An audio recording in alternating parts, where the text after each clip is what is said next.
está la inquietud de perder peso. Lo que ocurre a partir de eso es que se hace una alimentación muy, muy restrictiva. Y bueno, y entonces en ese caso es donde vemos cómo la ortorexia es una fisonomía de la anorexia. Olga, ¿y afecta tanto a las mujeres como a los hombres igualmente o las mujeres un poco más o los hombres un poco más?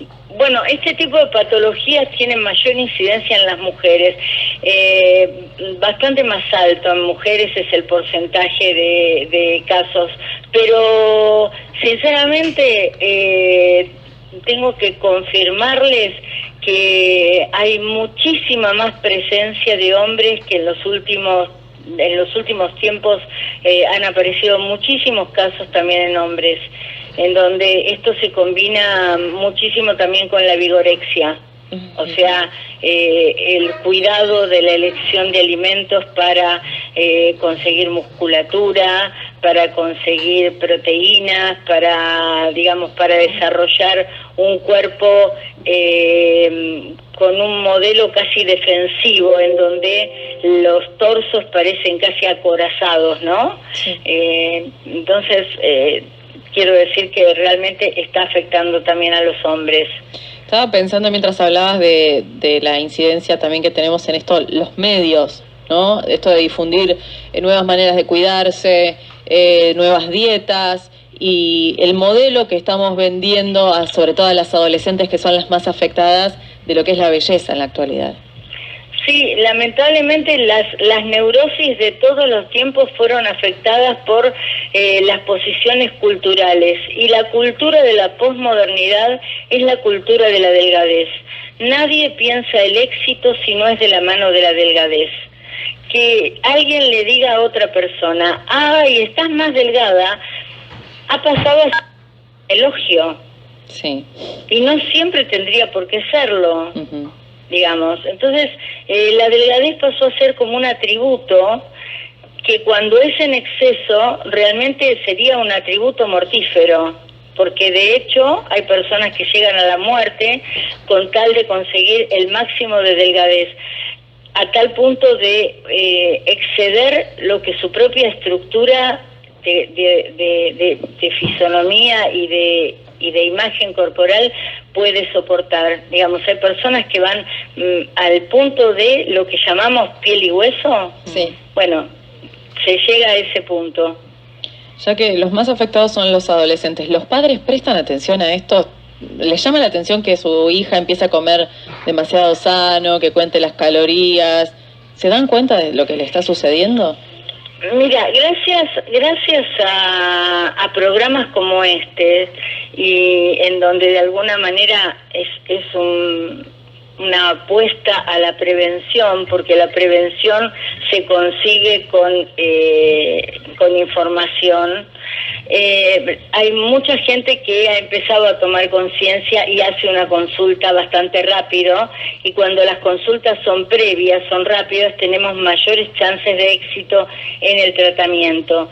Pero en algunos casos hay padres que están ellos en la condición de dietantes crónicos prácticamente, de personas que cuidan al extremo esto, y a tal punto que a lo mejor en etapas del desarrollo en donde el niño o la niña necesita un poquito más de tejido graso para poder pegar el estirón, para poder desarrollar, en el caso de la mujer para tener su menarca, o sea su primera menstruación, las madres o los padres se alarman y la traen a la consulta por el riesgo de gordura. Entonces hay como una exageración en este sentido. Así también podría decir que hay una presencia bastante grande de niños. Cada vez hay personas de menor edad que concurren a la consulta, en algunos casos por ingestas desmedidas, casi a modo de atracón. Ingestas de lo que se compra en los kioscos, ingestas de lo que se compra incluso en las casas, en donde hay canastos o cajones con distintos tipos de golosinas, y bueno, entonces tenemos un problema serio en la Argentina con respecto a la alimentación. De hecho, somos el segundo país en el mundo de incidencia de casos gravísimos en lo alimentario. El primer país que tiene epidemiológicamente graves problemas es Japón, y el segundo lamentablemente es nuestro país. Es terrible. Olga, mira, tengo una amiga que tiene una nena, tiene 8 años, y ella decidió le gustan mucho los animales, y ella decidió no comer más carne de ningún tipo. Y la madre está de acuerdo. ¿Qué le puedo aconsejar a mi amiga? Bueno, es bastante difícil creer que una niña de 8 años tome semejante decisión. Seguramente estará la complacencia de los padres frente a esto. Me lo contó realmente contenta, mirá cómo quiere a los animales, y yo me alarmé. Sí, porque pasó a ser una especie de virtud esto del vegetarianismo y del veganismo, y no tenemos que criticarlo al vegetarianismo, pero sí transmitirle que al que quiere ser vegetariano tiene la responsabilidad y tiene el compromiso de concurrir a una nutricionista y hacer las preparaciones, las cocciones y las ingestas de alimentos necesarios para que se complemente lo que significa perder la ingesta de carnes rojas y blancas. Aparte, una nena muy chiquita, porque hay una pérdida de aminoácidos, por ejemplo, que tienen mucho que ver, por ejemplo, con el estado anímico. En los estados depresivos las aminas están muy por debajo de lo que tienen que estar, y las aminas las proporcionan, por ejemplo, las carnes rojas. Entonces, hay que ser muy responsable cuando alguien decide comenzar una dieta vegetariana, y tienen que tener todos los complementos necesarios para que el organismo reciba lo que tiene que recibir, para completar el desarrollo, sobre todo una niña de 8 años, en donde todavía le falta muchísimo para completar su desarrollo.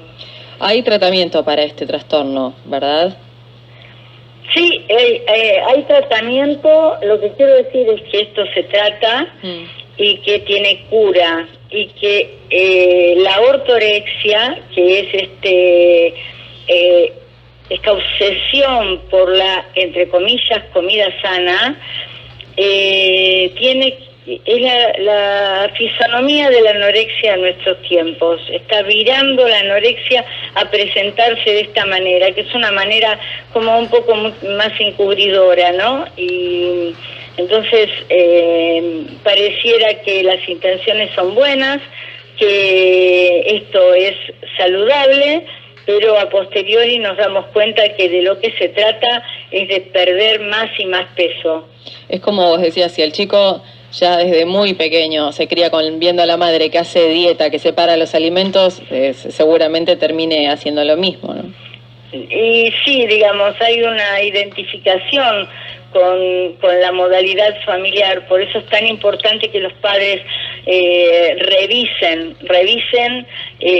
cómo es la modalidad alimentaria, los alimentos que se eligen para tenerlos a disposición, las cocciones, etcétera, y que más que nada que se pueda poner en palabras lo que es del orden de la palabra, lo que es del orden de lo afectivo, de lo sentimental, y que la comida sea solo para alimentar el cuerpo, y que se puedan relajar con respecto a esto, que puedan gozar de los olores, de los colores, de los sabores, en su justa medida, ni en exceso ni en déficit, y que lo que circule sea cuestiones más ligadas al amor, al afecto, a los deseos, a los proyectos, porque si no se localiza todo en el alimento y no es todo. Olga, ¿hay alguna vía de contacto con el Centro Especializado en Desórdenes Alimentarios que nos puedas brindar? Mira, nuestra página web explica bastante cómo son estas patologías, y también por allí se puede hacer consultas o pedido de entrevistas de orientación sin cargo, y es www.sedaonline.com. o sea, se escribe online.com.ar. Muy bien, .com.ar, www.sedaonline.com.ar. Muchísimas gracias, Olga, por la comunicación. Por favor, gracias a ustedes por llamarme. Hasta luego. Adiós. Así pasaba la licenciada en psicología Olga Ricciardi, fundadora y directora de SEDA, centro especializado en desórdenes alimentarios.